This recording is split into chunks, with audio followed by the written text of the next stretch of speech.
Today's week 3 of Moonshot, and we have been talking about big dreams that seem impossible, that seem unachievable, but we go for it. We shoot for the moon, and this all kind of stems from the declaration that happened with John F. Kennedy Jr. talking about how we needed to go to the moon by the end of the decade in the 60s, and when that happened, we didn't know anything.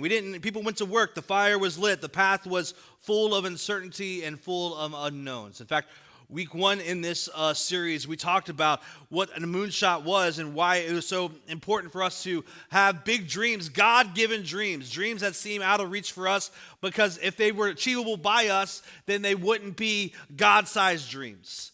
God that wants to do incredibly more through us and in us than we can even imagine. And and sometimes we have to open ourselves up to the quote unquote moonshot to see what God will do. And then last week we talked about how sometimes it is a delay in our launch, almost failure to launch. Sometimes we can see these delays as problems, as maybe reasons why we shouldn't go the direction that God is leading us to go. We shouldn't do that thing.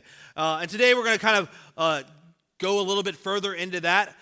Today is a day where we're going to talk a little bit about obstacles, because obstacles are inevitable, but they don't have to be final. God doesn't cause our pain, but He can definitely use it. And so after JFK's declaration, that fire was lit, uncertainty and unknowns were out there. There were some real rapid fire things that had to be solved real quickly. For instance, spacesuits that were durable enough for survival and movement. So they worked with companies to see how can we come up with a suit that will work. NASA had a zero tolerance policy for foodborne illness in space. So they had to create a food program. They worked with Pillsbury to create a food program. I worked with Pillsbury too on my Saturday morning breakfasts, and those go well. They needed to develop a microchip technology to shrink computing power. I mean, this was the 60s, right? So computers were ginormous, and computing power was not. So how can we lean into microchip technology? They had to develop a lunar module that could land men safely on the moon and return them to their Saturn V rocket. And then, of course, along the way, they had some setbacks. We have the Apollo 1 fire during a routine launch pad test that tragically took the lives of 3 astronauts. This was in 1967, and the program grounded for almost 2 years because of it. And then in 1970, Apollo 13, in our third attempt to get people to the moon, oxygen tank 1 explodes, and prompting that iconic phrase, "Houston, we have a problem." We know that phrase, right? NASA dumps all the parts that the crew has on board the shuttle, and they're trying to come up with a solution. How can we fix the thing in space with what they have on the shuttle? And they're trying to figure that out. Really, the reality is a big mission doesn't eliminate obstacles. It guarantees them almost. The question isn't if we'll face problems, but who we become when we actually do face problems. And a lot of times when we face problems on massive scales, or when we just kind of face maybe they're minor issues in our lives, one of the common phrases that we will say to ourselves, a couple things. One is, why me? Why is this happening to me? Why not them over there? Like, I don't see it happening to them. Why is it happening to me? God, why me? And the other thing, if we don't get to why me, somehow it's kind of interchangeable. It's more like, it's this. It's unfair. It's unfair that this happened. And sometimes when life throws us a curveball, there's obstacles along the way, we feel like there's something in life is just unfair. And so then we quote lines that maybe we've heard before that try to help us, like, obstacles are simply opportunities in disguise. The struggle is a setup for a bigger stage, or, even we'll quote what, the Bible will say, hey, what was intended to harm me is going to be for my good. And man, those things are comforting until adversity becomes real life. They're great sayings, but when adversity or struggle become a real life thing, it can be hard to remember and cling to these truths. And here's the hard truth, that just because something bad happened doesn't mean it will you will automatically be positioned to receive something good from it. The good is available, but it's not automatic. Now, I realized this recently, that you can get upgrades for things, right? You can get upgrades at hotels, but they don't just happen. You can get upgrades on flights, but they don't just happen.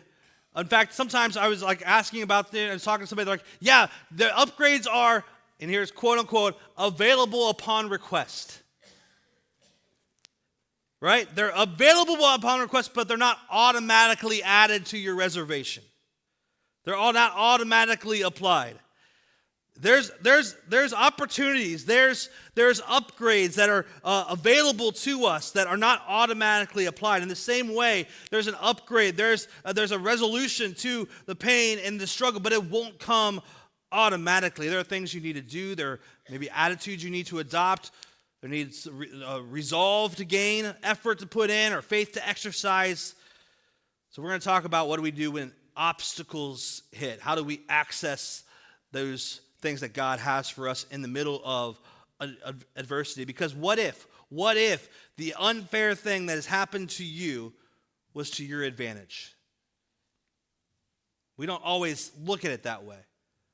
We think of it as unfair. We think of it as the cards I was dealt. We think of it as just kind of like what my lot in life is. But what if that unfair thing that happened to you was to your advantage? Because maybe the obstacle, maybe the adversity, it will be your greatest advantage moving forward. And to do this, we're going to talk a little bit about a man who lived 1,700 years before Jesus came to earth. His name is Joseph. He was born to a powerful lineage. God had given his great-grandfather Abraham a special promise that his descendants would become a great nation. God reaffirmed this covenant with Joseph's grandfather Isaac and then to his father Jacob.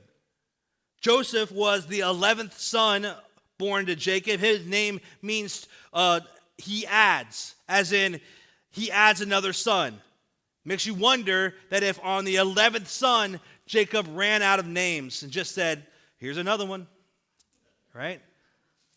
We're introduced to Joseph in Genesis chapter 37, but while his life story starts there, it won't wrap up for another 93 years and 13 chapters, all the way to Genesis chapter 50. And this is probably the first clue in the story that his story, like ours, will develop slowly and will involve several obstacles. Scripture gives us a little insight into his family dynamic, or maybe his family dysfunction. So if you have family dysfunction, you're in company. Joseph had that. In Genesis chapter 37, verse 3, it says, Jacob loved Joseph more than any of his children because Joseph had been born to him in his old age. We're off to a great start. If you have more than one child, I would encourage you not to let them know that you have a favorite. But that's not what Jacob did. One day, Jacob had a special gift made for Joseph, a beautiful robe, but his brothers hated Joseph because their father loved him more than the rest of them. They couldn't say a kind word to him. And one night, Joseph had a dream, and when he told his brothers about it, they hated him more than ever. They hated him more than ever. So Jacob let everyone in on the fact that Joseph was his favorite by giving him this special, ornate robe. And then Joseph has the audacity to dream something and to tell his brothers about it. And his dream was simply that his brothers would bow down to him. It was really more metaphorical. It was these bundles of grain, and one grain, these 11 bundles of grain bowed down to the other bundle of grain. And it was this symbolic metaphor of his brothers bowing down to him. Of course, his brothers got mad about that. So Joseph has a dream. And the first obstacle wasn't something that was like a beating, or wasn't something that we'll see later. The first obstacle that Joseph had to go through was being misunderstood. I don't know about you, but I've been misunderstood in life at times. Whether it's a conversation or a confrontation, maybe it's just in a discussion. Maybe it's an action that I didn't really mean for it to go that way. Or I definitely intended for it to be perceived a different way. I was just misunderstood. Joseph, I think, here had to go through the obstacle of being misunderstood. The world is changed by people who grasp the right combination of dreaming and doing. And Joseph is coming to this point where he is dreaming about something. And if you start down any path of significance, you have to learn to be okay when people misunderstand your dreams and intentions. Because misunderstandings happen to everyone. There are also common obstacles that we have to face. And when we describe our dreams to others, usually people don't like that. And sometimes we are hurt by those who we're closest to. Oftentimes the people who are closest to you are the last to believe in you. Why is that? Well, because they know you. They know your patterns. They judge your pattern, what you've done before. They know where you've slipped up. They know your past experience. They know your track record. But God looks at your potential. He looks at what is possible. And we have to kind of reframe this in the light of what God sees. Because in God's view, prominence isn't for honor. It's for helping. Joseph has this dream of these bundles of grain bowing down. He doesn't know what it means just yet. We find out later that it's really to serve, not to lord over. God's view, prominence isn't for honor, it's for helping. When you dream of greatness, get ready for people to challenge you instead of cheer you on. People who do not grow are usually critics of those who do. Now, to the best of our knowledge, no one in Joseph's family believed in his dream, but God did. And here's the encouragement for you and I today, that even if no one besides you is encouraging, always remember that God is in your corner. You might be criticized by man, but you are championed by God. Because there will always be an obstacle. There will always be a reason why the dream seems impossible, and this can seem unfair. But don't fall for it. In Genesis 37, it says that his brothers hated him all the more. When confronted with animosity, it becomes easy to allow others' opinions to dictate the direction of our dreams. We can give up, we can shut down, or believe we misunderstood our assignment even. And that's a mistake. People should never determine our potential. Only God, our Creator, has the right to determine our potential. Joseph could have chosen to stop dreaming. He could be like, you know what? They hate me. My family has ridiculed me. They've teased me, whatever. I got to figure out a way to just make peace with my family. He could have chosen to stop dreaming. He was misunderstood. He was misjudged by his family and could have decided to live according to their expectations and ideals. But a few verses later in Genesis 37, verse 9, it tells us how he responded. It said, soon Joseph had another dream. When you're misunderstood, keep dreaming. Keep dreaming. When it looks like the dream is over, keep dreaming. When God's putting something on your heart and God is showing you different things and others don't really get it yet, don't give up. Keep going. God believes in you. The question is, do you believe in you? The next obstacle that we see that Joseph went through was the obstacle of rejection. He's rejected and thrown into a pit. We see this a few verses later.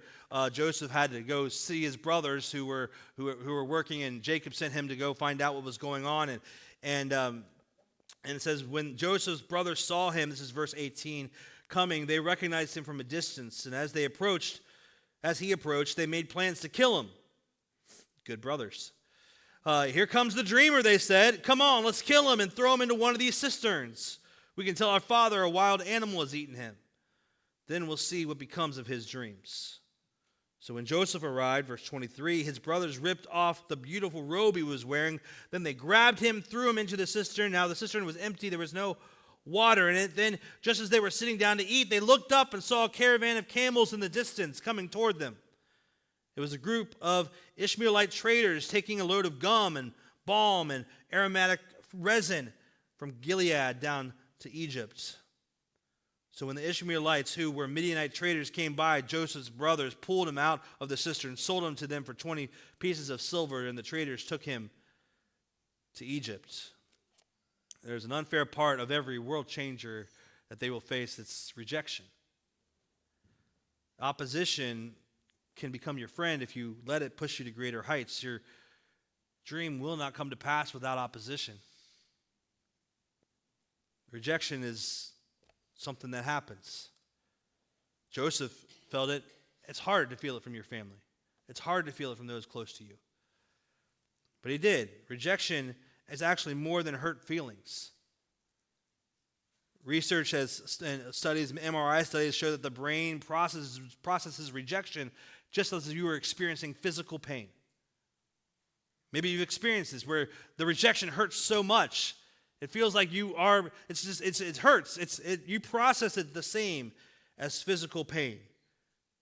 Joseph's family rejected him, and the closer the relationship, the deeper the cut. I mean, think of this situation with Joseph. He was given a coat by his dad, and he shared some of his dreams about success. And in response, his brothers became insanely jealous to the point of murder. And the verdict didn't fit the crime. Joseph finds himself on the bad side of man's selfishness when his brothers threw him into an empty pit. And you might think that this is an extreme example. I would say it's more of an expected outcome. We see in the book of Matthew, and Jesus is talking to his disciples, he's sending them out to go do some great things. And he says that brother will betray brother to death. A father will betray his own child, and children will rebel against their parents and cause them to be killed. All the nations will hate you because you're my followers. Rejection can be expected in the life of faith. Betrayal and hatred can be part of the life of faith. Rejection is full of pain, but it can also be full of purpose. Here Joseph is sitting in an empty pit, probably entertaining a lot of resentful feelings and thoughts about his brothers. Caravan of merchants comes through, and his brothers pull him out. They sell him for 20 pieces of silver. It's equal to a month's worth of work. Now, I think Joseph probably would have been worth way more than a month's worth of work. So not only did they sell him, but they sold him for really cheap. That's hurtful too. I don't know if Joseph knew that. Joseph would travel 250 miles before reaching his new life in Egypt. The road of rejection can be long and lonely. Every bump across the rugged territory must have been a reminder of the betrayal of his 11 brothers.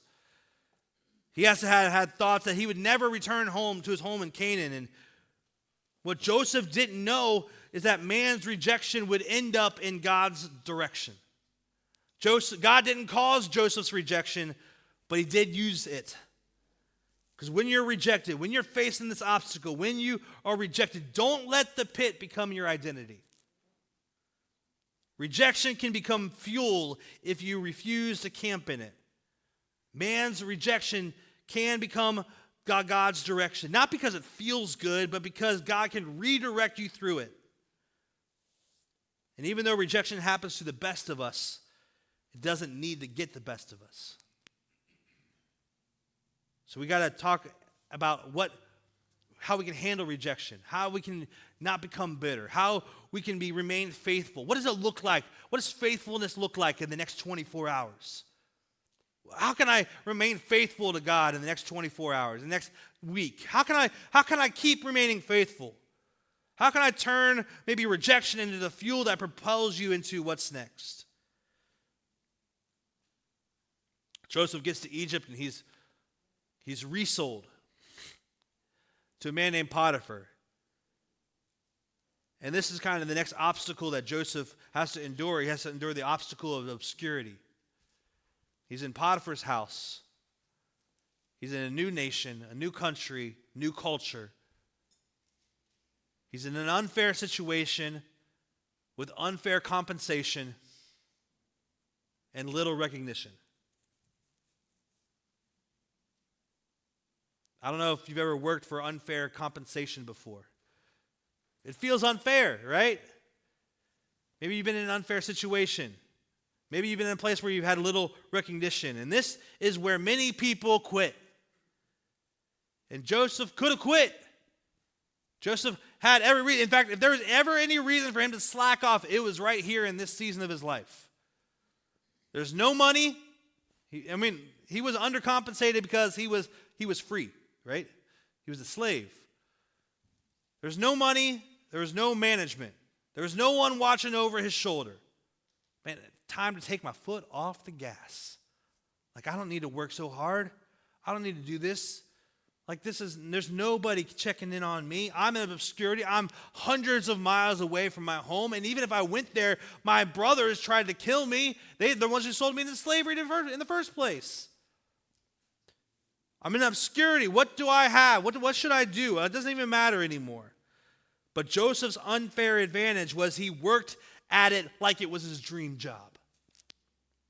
He didn't make hard work about what others sees. He made it about what God sees. And then Joseph does the right thing. He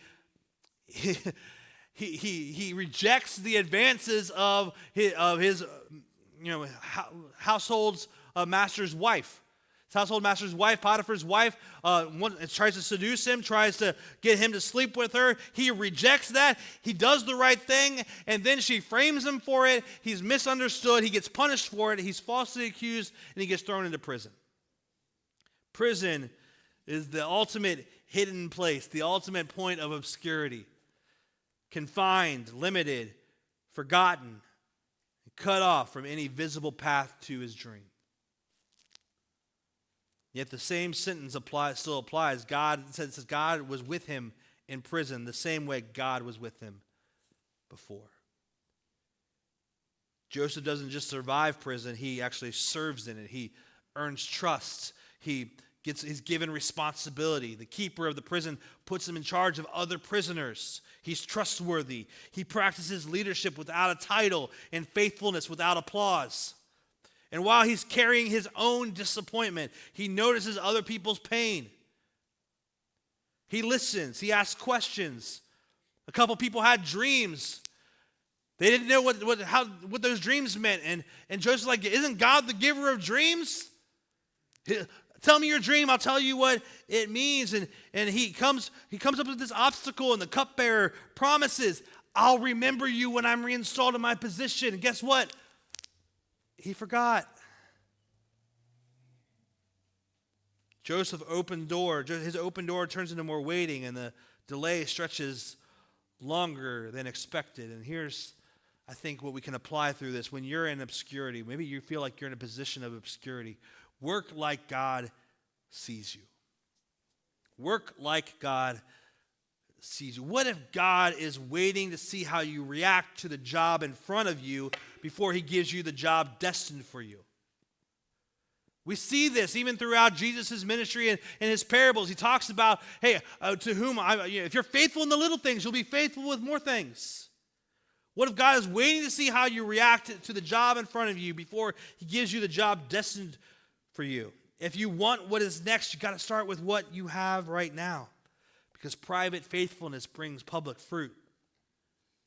Many things come after faithfulness with few things.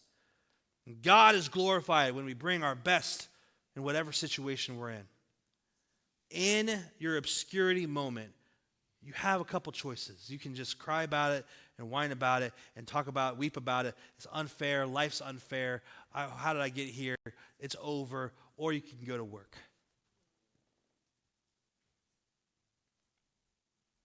Joseph had to go through this long season of obscurity. And just think about his mental state. He was 17. His dad gives him a robe. He feels all, like special. His brothers resent him, hate him, throw him in a pit, threaten to kill him, sell him. He gets sold again, gets wrongfully accused, gets thrown into prison. It's like, man, my life is nowhere near the dream that I had. Obstacle after obstacle after obstacle. His story unfolds slowly. It involves several obstacles. God gives Joseph a dream that triggers events that will eventually position him to play a key role in rescuing a nation. We know that because we can read the end of the story, but he was there to rescue even his own family. But the key word here is eventually. And we all live with a not so easy condition called eventually. And this is the obstacle of longevity. Eventually is a real condition of faith. The dream isn't dead, it's in development. And when it takes longer than you thought, you have to trust God for the eventually. Because life happens in seasons. We can be in a season of frustration where what we expected isn't meeting up with reality, and the gap in between there is just full of frustration. We can be in a season where we need to adapt and we need to learn to stay flexible so that we won't break. Maybe we're in a season of preparation where we just got to grind it out to do the next right thing.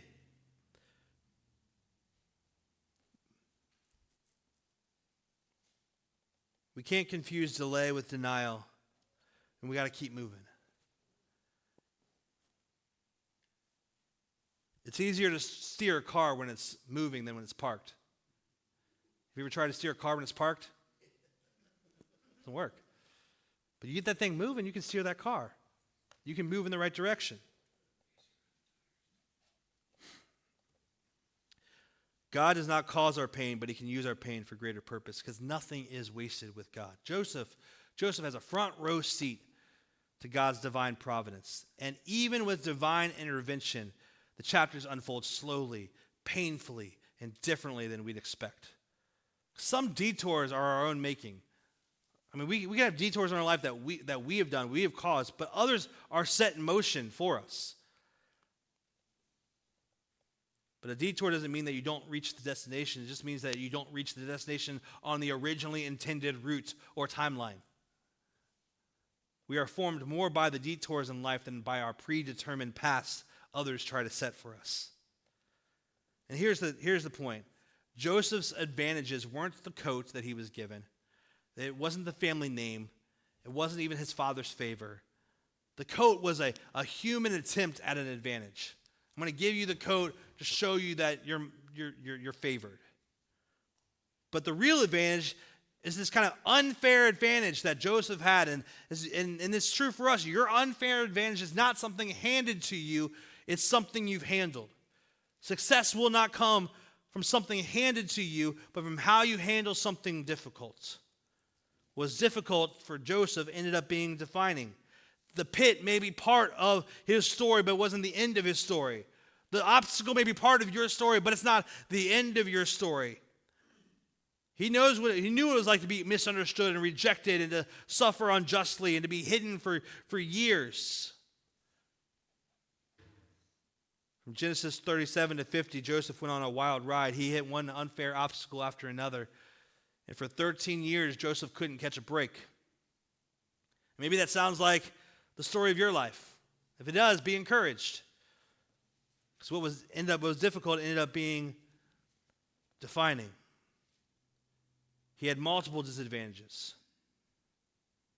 Filled with frustration, rejection, a work environment where he was deeply undervalued, temptation and an attempted seduction by his employer's wife, imprisonment for something he didn't do, and the list goes on and on. Joseph's life was full of pain, but if we fast forward 20 years, Joseph's brothers have to leave their homes and go to Egypt and search for food because there was a big famine across the land, and what do? They bowed before the man they don't recognize, but it ends up being Joseph. It's their brother, and the dream that Joseph had all those years ago was fulfilled. And no, undoubtedly, he was probably thinking about all the obstacles that he had to go through along the path, that he had to overcome. And he was saying to his brothers, and he was thinking about what he was going to say. It was all part of the process to the dream. In fact, in Genesis chapter 50, verse 20, it says that what you intended to harm me, but God intended it for good.